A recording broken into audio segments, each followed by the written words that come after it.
नेपालमा शिक्षाको परम्परा धेरै लामो छ हेर्नुहोस्। त्यसमध्ये पनि संस्कृत शिक्षा भनेको आफैमा अति महत्त्वपूर्ण प्राचीनतम भाषा शिक्षाको माध्यमबाट रह्यो र अहिले अब छोटोमा भन्दाखेरि संस्कृत विश्वविद्यालयको केन्द्रीय कार्यालय दाङको बेलझुन्डीमा छ।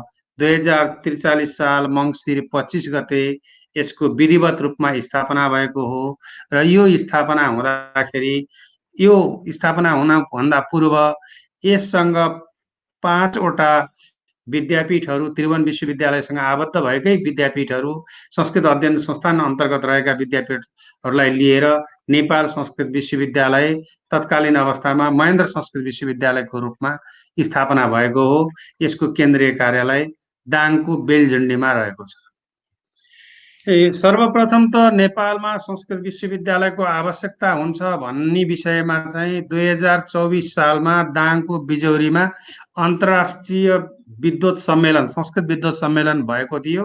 त्यो विद्वत सम्मेलनबाट नै नेपालमा त्रिभुवन विश्वविद्यालयका अतिरिक्त छुट्टै विश्वविद्यालय स्थापना गर्नुपर्छ। त्यो संस्कृत विश्वविद्यालय जसले धर्म संस्कृति संस्कारका विषयमा काम गर्न सकोस् भन्ने उद्देश्यका साथ तत्कालीन अवस्थामा विश्वविद्यालय स्थापना गर्नका निम्ति पहल गर्नुभएको थियो र त्यही विद्वत सम्मेलनका आधारमा एउटा प्रतिवेदन तयार भइसकेपछि राजा महेन्द्र मार्फतै नै त्यतिखेरको समयमा नेपाल संस्कृत विश्वविद्यालय स्थापना गरिन प्रयास गरिनेछ भन्ने घोषणा भयो र 2026 सालमा विश्वविद्यालय स्थापनाका निम्ति बोर्ड राखेर समिति निर्माण गरिसकेको अवस्था थियो। त्यसपछि क्रमशः पछि अध्ययन संस्थानकै रूपमा संस्कृत अध्ययन संस्थान त्रिभुवन विश्वविद्यालयका 11वटा अध्ययन संस्थान मध्ये एउटा मात्रै अध्ययन संस्थान दाङमा आयो। त्यो संस्कृत अध्ययन संस्थान मात्रै आयो, अरू सबै काठमाडौँको पेरिफेरीमा रहेको थियो र संस्कृत विश्वविद्यालय चाहिँ दाङमा रहनुपर्छ र यहाँ चाहिँ स्थापना हुनुपर्छ भन्ने चाहिँ एउटा लामो इतिहास यसले बोक्यो। त्यसपछि जब 2043 सालमा ऐन बनेर नेपाल संस्कृत विश्वविद्यालय स्थापना भयो त्यतिखेर यसले पढाउने भनेको उत्तर मध्यमा तह, शास्त्री तह र आचार्य तह 3 तहको संस्कृतको विधा मात्रै पढाउँथ्यो र त्यससँग पढाउँदाखेरि 5 वटा विद्यापीठ र 2 वटा संस्कृत मावि, रानी पोखरी संस्कृत मावि र दाङको जनता संस्कृत मावि 2 वटा माध्यमिक विद्यालय र 5 वटा विद्यापीठहरूलाई लिएर यसको पठन पाठन संस्कृत विश्वविद्यालयको स्थापना भएको हो र सुरुमा यसले पढाउँदाखेरि यही 5 वटा विद्यापीठहरूमा उत्तर मध्यमादेखि शास्त्री तह, आचार्य तहसम्म र स्कुल तहमा 2 वटा संस्कृत माविमा यो रानी पोखरीमा कक्षा 6 देखि थियो भने जनता संस्कृत माध्यमिक विद्यालय बिजौरीमा चाहिँ कक्षा 1 देखि नै पठन पाठन हुन्थ्यो। यस्तो अवस्थाबाट यसको सुरुवात भएको हो। मैले यहाँनिर कुरा जोड्न खोजेँ, विगतमा लोकसेवा आयोगमा निबन्धात्मक प्रश्नहरू राखिएर जतिखेर प्रश्नपत्रहरू बनेर आउँथ्यो तत्कालीन अवस्थामा भाषा शैली र भाषाका हिसाबले शुद्धताका हिसाबले संस्कृत चाहिँ एकदमै सम्पन्न, व्याकरणका हिसाबले पनि सम्पन्न, भाषाका हिसाबले पनि सम्पन्न भाषा भएको हुनाले, समृद्ध भाषा भएको हुनाले त्यसमा पढेका मान्छेहरूले लोकसेवा आयोगतिर नाम निकाल्न सक्ने र अरू कुराहरूमा पनि विभिन्न स्थानमा जागिरका अवसरहरू पाउने अवस्था थियो र अर्कोतर्फ के मात्रै बुझाइ छ त भन्दा संस्कृत विश्वविद्यालयभित्र खालि संस्कृत मात्रै पढाइ हुन्छ कि भन्ने किसिमको बुझाइ छ। तर के छ त भन्दाखेरि हामीले क वर्गीय र ख वर्गीय भनेर 2टा विषयहरू बाँडेका हुन्छौँ। जस्तो मानविकीतर्फ इतिहास, राजनीति शास्त्र अनि त्यसपछि गणित, अङ्ग्रेजी जस्ता विषयहरू जो पढाइ हुन्छन् त्यसै गरी यहाँ पनि ती विषयहरू पनि सँगसँगै पढाइ हुन्छन् र अर्को एउटा धारको रूपमा संस्कृतका मूल विषयहरू व्याकरण, साहित्य, ज्योतिष, न्याय, धर्मशास्त्र जस्ता विषयहरू फेरि अर्को धारबाट पढाइ हुन्छ। त्यसो भएपछि हामीले के गर्छौँ त भने शास्त्री तहसम्म पढ्ने विद्यार्थीहरूले संस्कृतको ज्ञान पनि सँगसँगै लिन्छन् र मानविकीतर्फको ज्ञान पनि सँगसँगै लिएर गइरहेका हुन्छन् र अन्तिममा आचार्य अर्थात् मास्टर्स डिग्री गर्ने बेला संस्कृततर्फको धारमा चाहिँ आफूलाई जाने इच्छा लाग्यो भने संस्कृतका विषयहरूमा अहिले हामीले 18 वटा विषयमा आचार्य गराउँछौँ र 18 वटा विषयहरू हाम्रा छन्। वेदका 4 वटा वेद अनि त्यसपछि पूर्व मीमांसाहरू लगायत अनि न्यायमा पनि नव्य न्याय, प्राचीन न्याय, ज्योतिष पनि 2 किसिमको, सिद्धान्त ज्योतिष, फलित ज्योतिष गरी अनि साहित्य, व्याकरण, धर्मशास्त्र, प्राच्य दर्शन यस्ता विषयका किसिमहरूले हामीले 18वटा विषयमा हामीले अहिले आचार्य तह अर्थात् मास्टर्सको पठन पाठन गरिरहेछौँ र यो चाहिँ हाम्रो 4वटा विद्यापीठहरूमा अहिले आचार्य तहको पठन पाठन हुने गरेको छ। जहाँसम्म हाम्रो शास्त्री तहसम्मको पठन पाठनले हामीलाई जुन कुनै विधामा पनि, जस्तो स्कुलमा पठन पाठन गर्नका निम्ति हामीलाई अङ्ग्रेजी पढाउन पनि हामी पाउँछौँ, मेजर अङ्ग्रेजी मुख्य विषय पढेका पनि हुन्छौँ, अर्थशास्त्र विषय लिएर पढेका हुन्छौँ, नेपाली विषय लिएर पढेका हुन्छौँ। हामी शिक्षण पेसामा त्यसरी जान सक्छौँ भने आचार्य तह गरिसकेपछि हामी प्रवचन कलामा निपुण भयौँ भने हामी पुराणहरू वाचन गर्न सक्ने, ज्योतिषशास्त्रमा हामी निपुण छौँ भने हामीले ज्योतिषको विभिन्न विधाहरू छ, फलित ज्योतिष पनि हामी त्यसै गरी प्रयोग पनि गर्न सक्छौँ र शिक्षण पेसामा पनि जान सक्छौँ र सँगसँगै हामी प्रशासन क्षेत्रमा पनि हामी जान सक्छौँ। प्रशासन क्षेत्रमा जानका निम्ति संस्कृत पढेर प्रशासन क्षेत्रमा जान सकिँदैन भन्ने छैन, हामी निजामती सेवामा पनि जान सक्छौँ र हाम्रो थुप्रै जनशक्ति, त्यो किसिमको जनशक्ति तयार भइसकेको छ र हाम्रो त्यस्तो थुप्रै हामीभन्दा अग्रजहरू र हामीभन्दा पछाडिको पुस्ता पनि नेपाल सरकारको निजामती सेवामा पनि जागिर गर्न गएको अवस्था छ र अब त झन् 11-12सम्मको पठन पाठनमा पनि भइरहेको छ र यतातिर आचार्य गरेको विद्यार्थीहरू विशेषतः नेपाली प्राध्यापनका लागि, नेपाली पढाउनका निम्ति स्कुलहरूमा जानका निम्ति पनि सहज अवस्था बनेको छ र विगतमा अलिकति बिचमा एउटा अप्ठ्यारो के परेको थियो भने संस्कृत तर्फको विद्यार्थीहरू जसले अङ्ग्रेजी नपढेर संस्कृत मात्रै पढेको विद्यार्थीहरूलाई यो शिक्षा शास्त्रतर्फ एजुकेसन 1 इयर बिएड भन्छौँ हामीले, त्यो नगर्दा चाहिँ शिक्षातर्फ जानलाई, शिक्षक बन्नलाई चाहिँ अलिकति अप्ठ्यारो परेको, तालिम प्राप्त शिक्षक नभएको भन्ने किसिमको कुरा थियो। त्यो कुरालाई पनि सम्बोधन गर्न अहिले नेपाल संस्कृत विश्वविद्यालयले आफै पनि 1 वर्ष शिक्षा शास्त्री कार्यक्रम चलाइसकेको छ। त्यसले गर्दाखेरि हाम्रो विद्यार्थीहरूलाई शिक्षकतर्फ जानलाई चाहिँ सजिलो भएको छ र हामी त्यसरी रोजगारीको चरणमा जान्छौँ भने अहिले त अब एउटा कुरा चाहिँ हामीले पूजापाठ कर्मकाण्डलाई एउटा सानो घेराबाट हेर्छौँ, त्यस्तो छैन। अहिले विदेशतर्फ पनि थुप्रै हाम्रो विद्यार्थीहरू विदेशतर्फ जानुभएको छ र विभिन्न मठ मन्दिरहरूमा पुराण वाचन गर्ने कामहरू गर्नुहुन्छ र संस्कृत अहिले अब अन्तर्राष्ट्रिय स्तरमा पनि लोकप्रिय भइसकेको छ र वाल्मिकीमै पठन पाठन गरिरहेका सरहरू अहिले विदेशमा गएर पठन पाठन गराइराख्नु भएको छ। त्यसमाले अन्तर्राष्ट्रिय स्तरमा पनि संस्कृत शिक्षाको माग छ र त्यसले गर्दाखेरि दक्ष जनशक्तिको रूपमा आफूलाई निखारेर निकाल्नु भयो भने उहाँहरू विभिन्न ठाउँमा गएर सेवा गर्न सक्नु भएको छ, अवसर पाउनु भएको छ। यो छ भने अर्को कुरा, संस्कृत भनेको ज्ञान हो। ज्ञानले आर्थिक पाटोलाई मात्रै हेर्दैन, आत्मालाई चिन्ने कुरा हो र आत्मसन्तुष्टिको कुरा हो। त्यसैले एकतिर मुखमा माड लगाउने उपाय के हो भन्ने किसिमको कुरा त उठ्ला, तर संस्कृत भनेको ज्ञान मार्ग हो। ज्ञानले मान्छेलाई आत्मसन्तुष्टि दिलाउँछ। आत्मसन्तुष्टि चाहिँ संस्कृतका दर्शनहरूले गर्छ।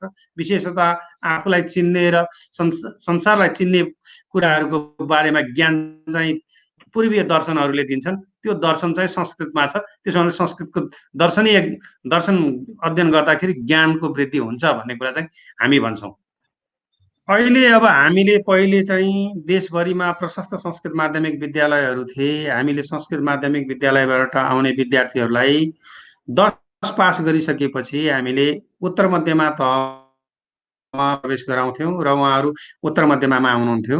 बिचमा अलिकति संस्कृत पढ्ने स्कुलहरू साधारण माध्यमिक विद्यालयतर्फ परिणत भइसकेपछि हाम्रो विद्यार्थी सङ्ख्या कम भइसकेपछि हामीले के गर्यौँ त भन्दाखेरि 10 कक्षामा एसएलसी पास गरेको वा त्योभन्दा माथिल्लो तहको शिक्षा लिइसकेका व्यक्तिहरूले पनि यदि संस्कृत पढ्न चाहनुहुन्छ भने परीक्षाका माध्यमबाट उहाँहरूलाई उत्तर मध्यमा तहमा भर्ना गर्ने विकास गरेका थियौँ। उत्तर मध्यमा तहमा भर्ना गर्ने नीति लिएका थियौँ र त्यही अनुसार हाम्रो विद्यार्थीहरू सङ्ख्याहरू आउनुहुन्थ्यो र हामीले भर्ना गर्थ्यौँ र हाम्रोमा अहिले यति नै विद्यार्थी सङ्ख्या कोटा यति नै मात्रै हो भन्ने किसिमको छैन। संस्कृत पढ्न चाहने व्यक्तिहरूलाई हामीले भर्ना गर्छौँ र भर्ना गर्दाखेरि हामीसँग के हो त भन्दा हाम्रो विषयवस्तु, हाम्रो न्यूनतम मापदण्ड भनेको एसएलसी उत्तीर्ण गरिसकेपछि 5 महिने भाषा प्रशिक्षण पास भएर आएको विद्यार्थीलाई पनि हामीले यतातिर भर्ना गर्छौं भने संस्कृत पढेर आएको एसएलसीसम्मै संस्कृत पढेर आएको विद्यार्थी त स्वतः पढ्न योग्य विद्यार्थी नै भयो। ती विद्यार्थीहरूलाई हामीले भर्ना गरेर पढ्ने गराएको थियौँ। अहिले चाहिँ अब सरकारको शिक्षा नीतिमै परिवर्तन आएर 11-12लाई पनि स्कुल तहको बनाइसकेपछि अब झन् हाम्रो चाहिँ संस्कृत को माथिल्लो तहमा शास्त्री तहमा पढ्न आउने विद्यार्थी सङ्ख्या चाहिँ घटेको अवस्था छ। साँच्चीकै विद्यार्थी सङ्ख्या चाहिँ अहिले न्यून हुँदै गएको अवस्था हो र यो 1-2 वर्ष अझ न्यून हुन्छ कि भन्ने हामीलाई चाहिँ डर छ।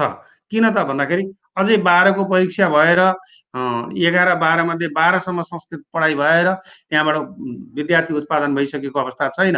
भर्खरै कतिपय गुरुकुलहरूले संस्कृत माध्यमिक विद्यालयहरूले 11 र 12 भर्खर सुरुवात गर्नुभएको छ र त्यहाँबाट उत्पादन हुन थाल्यो भने बल्ल हामीसँग क्याम्पसमा शास्त्री तहमा भर्ना हुन आउने विद्यार्थी हो।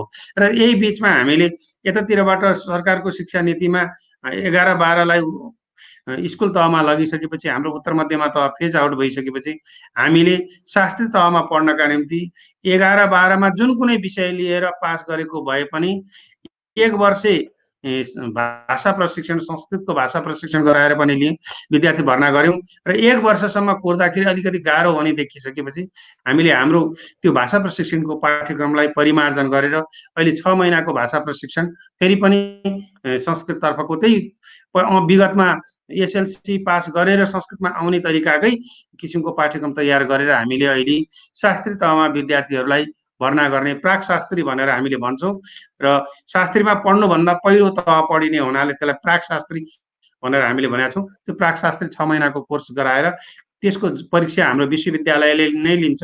विश्वविद्यालयको तर्फबाट परीक्षा दिइसक्यो भने हामीले विशेषतः 2 वटा मूल विषयहरू राखेका छौं। एउटा अनिवार्य व्याकरण र अर्को चाहिँ अनिवार्य संस्कृत भाषा वाङ्मय भनेर राखेका छौं। ती 2 वटा विषय सँगसँगै व्याकरण पढ्न चाहने विद्यार्थीहरूले व्याकरण, ज्योतिष पढ्न चाहने विद्यार्थीले ज्योतिष, न्याय पढ्न चाहने विद्यार्थीले न्याय र वेद पढ्न चाहने विद्यार्थीले वेद जस्ता ऐच्छिक कवरीय विषयहरू रोज्नका निम्ति ती विषयहरूको पठन पाठन गर्छौं भने अन्य अरू विषयहरू साहित्य जस्ता विषयहरू पढ्न, नीतिशास्त्र, धर्मशास्त्र जस्ता विषय पढ्नका निम्ति चाहिँ 2 वटा मूल विषयहरू जुन अनिवार्य विषय भने ती विषयहरू मात्रै अध्ययन गरेर ती पास गरियो भने भर्ना हुन पाउने व्यवस्था चाहिँ हामीले मिलाएका छौं। आचार्य र शास्त्री तहमा हामीले सिट यति तोकेका छैनौं। हाम्रो चाहिँ छात्रवृत्तिको कुरामा चाहिँ कोटा निर्धारण हुन सक्छ। हामीले छात्रवृत्ति चाहिँ कस्तो गरेछौं त भन्दाखेरि निश्चित क्याम्पसहरूलाई निश्चित वटा छात्रवृत्तिको कोटाहरू चाहिँ दिएका छौं। अब एउटा चाहिँ आकर्षण गर्न विद्यार्थी संख्या न्यून भइसकेपछि हामीले संस्कृत चाहिँ के हो त भन्दाखेरि हामीले हाम्रो इतिहास संरक्षण गर्नु छ, हाम्रा अभिलेखहरूको अध्ययन अनुसन्धान गराउनु छ। त्यसका निम्ति पनि संस्कृत भाषा चाहिँ जरुरी छ, संरक्षण गर्न जरुरी छ। धर्म संस्कृतिको संरक्षणका निम्ति पनि हामीलाई संस्कृत संरक्षण गर्नु छ भन्ने उद्देश्यका साथ संस्कृत पढ्न आउने विद्यार्थीहरूका निम्ति हामीले छात्रवृत्तिको व्यवस्था गरेका छौं। त्यो छात्रवृत्तिका कोटाहरू चाहिँ हाम्रो निश्चित छ। यतातिर भर्नाका निम्ति चाहिँ हामीले त्यस्तो कोटा निर्धारण गरेका छैनौं।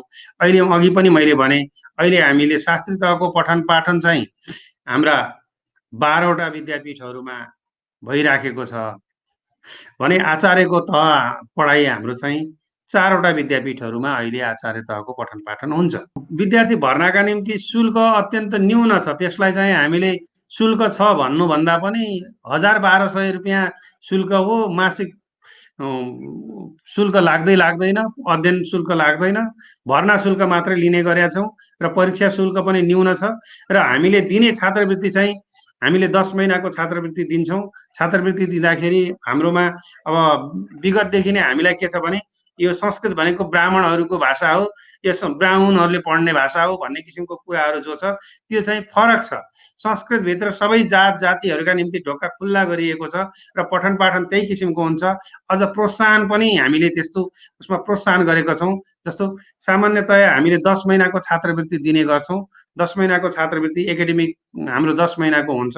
त्यसमध्ये हामीले पुरुष भनौं छात्रहरूलाई 900 रुपियाँ दिन्छौं भने छात्राहरूलाई 1000 रुपियाँ दिन्छौं। छात्रलाई अझ प्रमोट गरेका हुन्छौं भने त्यसैगरी अझ जनजाति दलित तर्फको आयो भने हामीले त्यस्तो छात्रहरूलाई 1800 र छात्रालाई 1900 रुपियाँसम्म हामीले छात्रवृत्ति दिएका छौँ र हामीले त्यसरी पठन पाठनहरू गराइरहेका छौँ र हामी कहाँ अहिले चाहिँ छात्रवृत्ति हामीले अहिले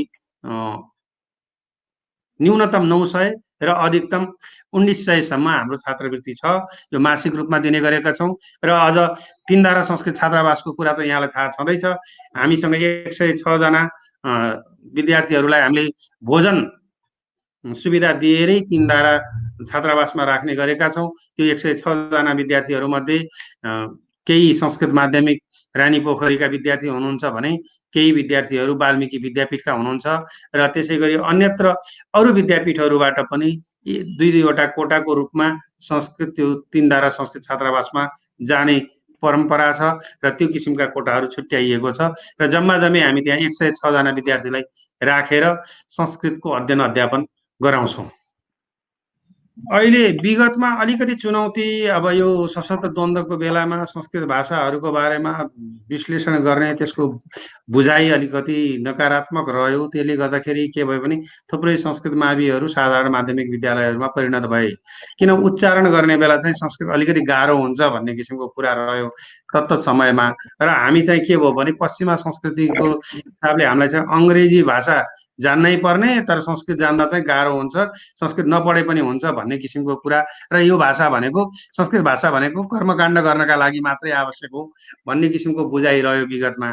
त्यसको समस्या हुँदाखेरि नेपालमा चाहिँ के भयो भने शिक्षा नीतिमा पटक पटक परिवर्तन हुँदै र कुन कोणबाट जाने यो प्रोजेक्ट विधिमा आधारित शिक्षा नीति रह्यो कि जस्तो मलाई अनुभव हुन्छ। तर संस्कृत विगतमा धेरै विद्यालयहरूमा हामीले 6 कक्षादेखि नै संस्कृत पढायौँ र त्यो किसिमको गर्दाखेरि बच्चाहरूमा नैतिकताको कुराहरू, संस्कारका कुराहरू, केही न केही कुराहरू त संस्कृतले सिकाएको थियो नि। अनि नम्र हुनपर्छ, विद्या ज्ञान गर्नपर्छ, अनि सँगै मिलेर बस्नुपर्छ, तमसोमा ज्योतिर्गमय भन्ने जस्ता हामीले उक्तिहरू पनि सुन्यौँ, असतोमा सद्गमय भन्ने किसिमका कुराहरू पनि, तमसोमा ज्योतिर्गमय यस्ता किसिमका कुराहरू, अनि सँगै बसौँ, वसुदैव कुटुम्बकमका कुराहरू पनि गऱ्यौँ, विद्या ददाति विनयम विनयाद्याति पात्रताम जस्ता कुराहरू पनि हामीले सिकायौँ बच्चाहरूलाई। त्यही किसिमको संस्कारले बच्चाहरू संस्कृत भए र नैतिकवानका कुराहरू रहे। अहिले आएर पछिल्लो चरणमा बिचमा चाहिँ अलि त्यसमा क्रमभङ्गता रह्यो र हाम्रा थुप्रै संस्कृत माध्यमिक विद्यालयहरू साधारण माविको रूपमा रहे र एउटा चाहिँ अर्को समस्या पनि के आइरहेको छ त भन्दाखेरि अहिले चुनौतीको रूपमा के आछ भने संस्कृत पढाउनका निम्ति एकजना शिक्षक पठाएर एउटा स्कुलमा चल्दैन। हेर्नुहोस्, व्याकरण विधा पढाउने व्याकरणको शिक्षक चाहिन्छ, न्याय पढाउनलाई ज्योतिष पढाउनलाई ज्योतिष पढेको शिक्षक चाहिन्छ। तर अहिले हामीले विद्यार्थी सङ्ख्या हेरेर विद्यार्थीको सङ्ख्याको गणना गरेर शिक्षक उपलब्ध गराउने जुन नीति लिएका छौँ यो नीतिमा संस्कृत चाहिँ फस्टाउन सक्दैन र यसले विकास गर्न पनि सक्दैन र सबै तल्लो तहमा संस्कृत नभएर एकैचोटि माथि मात्रै संस्कृत पढाएर पढ्ने वातावरण बन्दैन। त्यसो भने हामीले तलैदेखि संस्कृतका निम्ति एउटा वातावरण बनाउनुपर्छ। अहिले केही गुरुकुलहरूमा संस्कृत शिक्षाको पठन पाठन भएको छ तर गुरुकुलहरूमा शिक्षकको अभाव भएर त्यत्तिकै खड्केको छ। उहाँहरूले विश्वविद्यालयलाई शिक्षक उपलब्ध गराइदिनुहोस् भन्नुभएको छ तर हामी पनि नेपाल सरकारकै अनुदानमा चल्ने संस्था भएर हामीले अनुदान दिन सक्ने पनि अवस्था छैन र हामीले शिक्षक व्यवस्था गरिदिन सक्ने अवस्था पनि छैन। त्यसो भने हाम्रो आग्रह के छ त भन्दाखेरि राज्यसँग विशेष गरी संस्कृत शिक्षाको विकास विस्तार र भाषाको संरक्षण गर्नका निम्ति हामीले संस्कृत शिक्षालाई अझ नजिकबाट चिन्नुपर्छ र हामी यसको नीतिगत रूपमा यसको व्यवस्थापनका निम्ति कसरी जाने भन्ने कुरा छ। अहिले मात्रै अलिकति सुरुवात हुन थालेको छ। एक कक्षामा एउटा ऐच्छिक विषयको रूपमा संस्कृत भाषालाई पनि राख्न सुरुवात गरिएको छ र पाठ्यक्रम बनेको छ।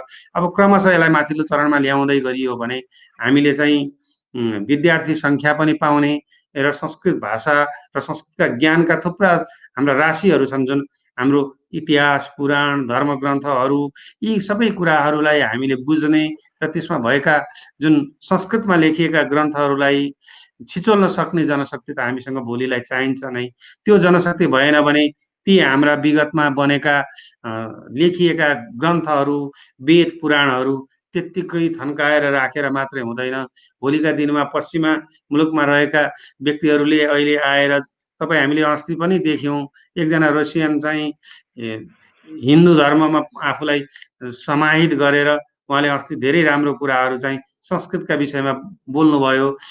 यस्तै किसिमले अहिले जर्मनमा त्यही किसिमको पठन पाठन चलिरहेको छ, अमेरिकामा त्यही किसिमको पठन पाठन चलिरहेको छ, बेलायतमा संस्कृतको पठन पाठन त्यसरी चलिरहेको छ। त्यतातिर चल्न सक्ने, तर हाम्रै जुन भूमिमा यो ज्ञानको सुरुवात भयो त्यही भूमिमा चाहिँ अहिले संस्कृत चाहिँ खुम्चिँदा धेरै संस्कृत माध्यमिक विद्यालयहरू साधारण माविमा पढ्ने परिणत भइसकेको अवस्था र हामीलाई चाहिँ अब स्रोत नहुँदाखेरि विश्वविद्यालयमा पनि विद्यार्थीभन्दा शिक्षक धेरै भन्ने किसिमका कुराहरू पनि उठ्छन् पटक पटक। यी सबै कुराहरूको बिचमा पनि तर के हो त भन्दाखेरि संस्कृत भाषाको संरक्षणका निम्ति विशेष किसिमको विश्वविद्यालय स्थापना भएको हो, न कि सङ्ख्यात्मक रूपमा धेरै देखाउने गुणात्मक भन्दा सङ्ख्यात्मक हिसाबले अगाडि बढ्नका निम्ति यो विश्वविद्यालय स्थापना भएको होइन। यो विश्वविद्यालय आफैमा एउटा छुट्टै पहिचान बनाएर स्थापना भएको हुनाले यसभित्रका आफ्नै विशेषताहरू छन्। त्यही विशेषताहरूभित्र रहेको हुँदाखेरि अहिले विद्यार्थी सङ्ख्या अलिकति केही न्यून देखिएको हो। तर अहिले पछिल्लो चरणमा हेर्दै जानुहोस्, विदेशीहरू दिन प्रतिदिन योगका निम्ति, दर्शनका निम्ति, ज्योतिष शास्त्रका निम्ति, आयुर्वेदका निम्ति, वास्तुशास्त्रका निम्ति हामी प्रति आकर्षित हुँदैछन् र त्यो आकर्षण भनेको हाम्रो आउँदो पुस्ताले पनि त्यो किसिमको कुरा महसुस गर्नेछ र पुनः संस्कृत भाषा चाहिन्छ, संस्कृत शिक्षा चाहिन्छ। यसले हामीलाई यी कुरामा हाम्रा यी धर्म ग्रन्थहरू, यी हाम्रा ग्रन्थहरू जो प्राकृतिक चिकित्साका कुराहरू, योगका कुराहरू, दर्शनका कुराहरूका निम्ति पनि हामीले पढाउनु पर्छ। हाम्रो सम्पत्ति भनेको यही नै रहेछ। यो सम्पत्तिको जगेर्ना गर्न सक्यौँ र भोलि हामीले विदेशीहरूलाई यो दर्शनको विषयमा हाम्रो पूर्वीय वाङ्मयको बारेमा ज्ञान दिन सक्यौँ भने हामीले थुप्रै शुल्क लिएर पनि पढाउन सक्ने हुन्छौँ। हामीले त्यो अवस्था पनि हाम्रो सिर्जना गर्न सक्छौँ र उनीहरू हामीप्रति, हाम्रो ज्ञानप्रति उनीहरू आर्थिक रूपमा सम्पन्न भए, मैले अघि भनेको थिएँ नि, आर्थिक पाटोबाट हेर्दाखेरि विदेशीहरू सम्पन्न भए, तर ज्ञानको र आत्मसन्तुष्टिको कुरामा उनीहरू कमजोर भइसकेपछि अहिले उनीहरू ज्ञानका निम्ति, हाम्रो आत्मबोधका निम्ति उनीहरू यतातिर आइरहेको अवस्था छ। त्यसो भने हामी आफैमा ज्ञानका निम्ति लाग्ने भाषा, संस्कृत भाषाप्रति हामी जाग्नुपर्छ र हामी सबै जाग्यौँ भने, हामी आफ्नो ठाउँबाट क्रियाशील भयौँ भने अवश्य फेरि सुन्दर दिन आउँछन् र स्वर्णिम भविष्य छ। संस्कृतभित्र एउटा स्वर्णिम भविष्य म देख्छु र त्यतातर्फ हाम्रा थुप्रै खोज अनुसन्धान हुन जरुरी छ। हामीसँग तर्फका धेरै कुराहरू हेर्नुहोस् यस्तो व्यावहारिक छन्, हामीले प्रयोग दिनदिनै प्रयोग गर्छौँ, तर त्यो संस्कृतमा छ। तर त्यसलाई हामीले यो संस्कृतमा भएको कुरा होइन, अहिले हामी आफै सिकेको भन्ने किसिमका कुरा गर्छौँ। न्याय दर्शनभित्रै प्रमाणका कुरा छन्। तपाईँ प्रमाणमा जानुभयो भने प्रत्यक्ष प्रमाण, अनुमान प्रमाण, उपमान प्रमाण, शब्द प्रमाण भनेर हामीले 4 वटा प्रमाण भन्छौँ। तपाईँले आफै मूल्याङ्कन गर्नुहोस् त। सबभन्दा पहिले तपाईँले देखेर, त्यसपछि अनुमान गर्नुहुन्छ, त्यसपछि मिल्दोजुल्दो भने उपमान भन्नुहुन्छ कि अर्काले भनेको कुरालाई विश्वास गर्नुहुन्छ। यी तपाईँले सधैँभरि व्यवहारमा प्रयोग गर्ने कुरा त हुन् नि। त्यो न्याय दर्शनले त्यो कुरा बताउँछ कि 4 वटा प्रमाण छन्। यी 4 वटा प्रमाणका आधारमा हाम्रो सबै कामहरू हुन्छन्। यतातिर यस्तो किसिमको कुराहरू न्याय दर्शनभित्र छ। र अब तपाईँ चेतनाको कुरा गर्दै जानुभयो भने प्रकृति र पुरुषको मिलनबाट चाहिँ यो सृष्टि प्रक्रिया चल्या हो भनेर सांख्य दर्शनले भन्छ। र अन्तिममा चाहिँ जब एउटा जीवनको अन्तिममा ज्ञान तत्त्व, आत्मतत्त्व बोध भइसक्छ, त्यसपछि यो संसार भनेको यस्तै रहेछ, केही पनि होइन रहेछ, खालि रित्तै हात जन्मिएर रित्तै मर्ने रहेछ भन्ने किसिमको तपाईँ हामीले आफै अनुभव गर्छौँ। ती कुरा त त्यहाँ दर्शनले सिकाएको छ। र अहिले हामी के गर्दैछौँ त भन्दाखेरि, अब हेर्नुहोस् त, त्यो 100 वर्षको पात्र ज्योतिषले बनाएको छ।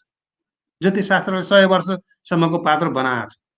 तपाईँलाई 1 वर्ष अगाडि नै फलानु महिनाको फलानु यति गते चाहिँ ग्रहण लाग्छ भनेर भनेको छ। त्यस दिन त ग्रहण लागेकै छ त, मिनेट तलमाथि हुन्छ।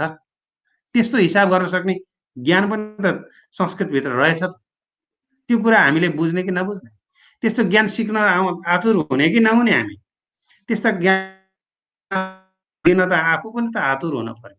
हामीले त्यो कुरा, ओहो साँच्चीकै ज्योतिष भनेको त यस्तो वैज्ञानिक रहेछ, 1 वर्ष अगाडि नै यो महिनाको यति गते यसमा ग्रहण लाग्छ भनेर भन्यो भने फरकै पर्दैन त।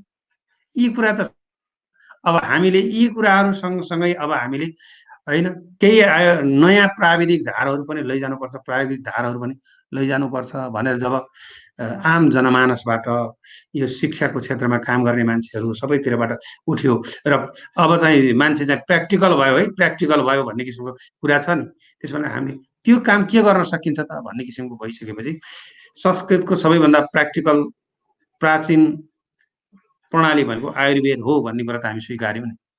त्यही भएर हामीले आयुर्वेदको पठन पाठन सुरु गर्यौँ।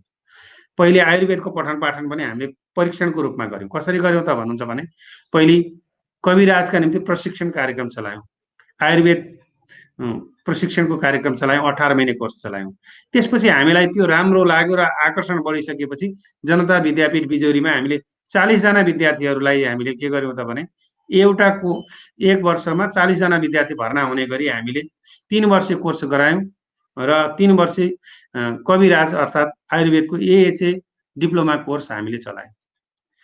त्यति भइसकेपछि त्यसबाट पनि विद्यार्थीहरू आकर्षण देखिसक्यो। त्योभन्दा माथिल्लो तह पठन पाठनका निम्ति बाम्सको पाठ्यक्रम तयार गऱ्यौँ, जसलाई हामी आयुर्वेद स्नातक भन्छौँ। यो 5.5 वर्षको पाठ्यक्रम हामीले तयार गऱ्यौँ र विगतमा हामीले दाङमा 2067 सालदेखि हामीले यो कार्यक्रम सञ्चालन गरिसकेपछि सुरुमा 21 जना विद्यार्थीहरूबाट भर्ना गऱ्यौँ र हामीसँग पहिले साधन स्रोतको कमी थियो, हामीसँग शिक्षण भवनहरूको अभाव थियो। पछिल्लो चरणमा हाम्रो त्यो कुरा पुरा भइसकेपछि अहिले हामीले 40 जना विद्यार्थीको कोटालाई भर्ना गरिरहेको छौँ। त्यो 40 जना कोटामध्ये पनि अहिले त पछिल्लो चरणको कुरा गर्दाखेरि नेपाल सरकारले 30 जना विद्यार्थीहरू आफै नेपाल सरकारको छात्रवृत्तिमा अध्ययन गर्छन् भने 10 जना विद्यार्थीहरू मात्रै खुल्ला कोटाबाट आफूले पैसा तिरेर अध्ययन गर्ने व्यवस्था भएको छ। आयुर्वेद चलाइसकेपछि होइन, अब आयुर्वेद सँगसँगै अब योग र प्राकृतिक चिकित्सा पनि चलाउनु पर्छ भनेर हामी अब योग र प्राकृतिक चिकित्साको पठन पाठनमा हामी लागेका छौँ र जसको पठन पाठनका निम्ति हाम्रो पाठ्यक्रम तयार भइसकेको छ।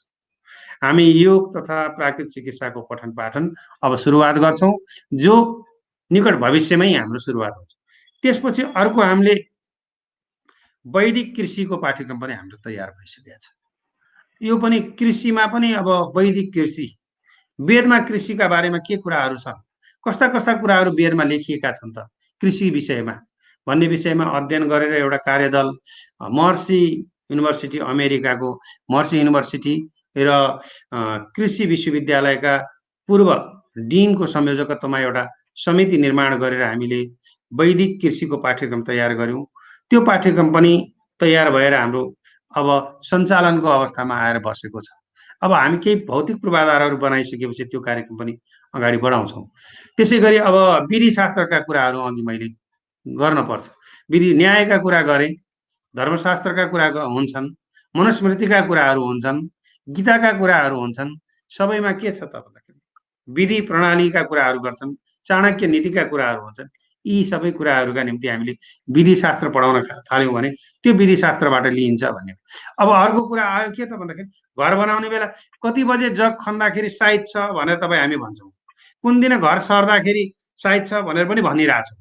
हो, यो कुरा एकजना इन्जिनियर स्वयंले जान्ने किसिमको बनाउन सकिन्छ भनेर हामीले वास्तु इन्जिनियरिङको पाठ्यक्रम बनाउँदैछौँ। स्थापत्य शास्त्र भनेर हामीले यसको नामाकरण गरेका छौँ, जसमा वास्तु पनि जानेको मान्छे हुन्छ, ज्योतिष पनि जानेको मान्छे हुन्छ र आर्किटेक्ट पनि, इन्जिनियरिङ पनि जानेको हुन्छ। त्यो तीनवटै विषयलाई हामीले कम्बाइन गरेर एउटा कोर्स तयार गर्दैछौँ। यो कोर्स भयो भने तपाईँलाई त्यही इन्जिनियर मुहुर्त हेर्न पनि तयार हुनेवाला छ, त्यही इन्जिनियर घर पस्ने साइत कतिखेर हो, अनि भान्सा कुन कक्षमा हुनुपर्छ, शयन कक्ष कता हुनुपर्छ, इनार कता हुनुपर्छ, पूजा गर्ने स्थान कता हुनुपर्छ, बैठक कोठा कता हुनुपर्छ, ढोका कता फर्केको हुनुपर्छ भन्ने किसिमको ज्ञान सहितको एउटा इन्जिनियर तयार भयो भने तपाईँ हाम्रो घरमा वास्तु दोष नभएका घरहरू पनि बन्ने परिस्थिति सिर्जना हुन्छ। यी किसिमका कामहरू गर्नका निम्ति हामी अब आगामी दिनहरूमा हामीले 5 वटा नयाँ प्रायोगिक विधाका धाराहरूलाई पनि हामी सञ्चालन गर्ने तयारीमा छौँ। हामी यस विषयमा सरकारसँगको हाम्रो निरन्तर संवाद चलिरहेको छ। हामी ती कामहरूलाई अगाडि बढाउँछौँ। मैले यहाँको बिचमा त्यही कुराहरू राख्न चाहन्छु।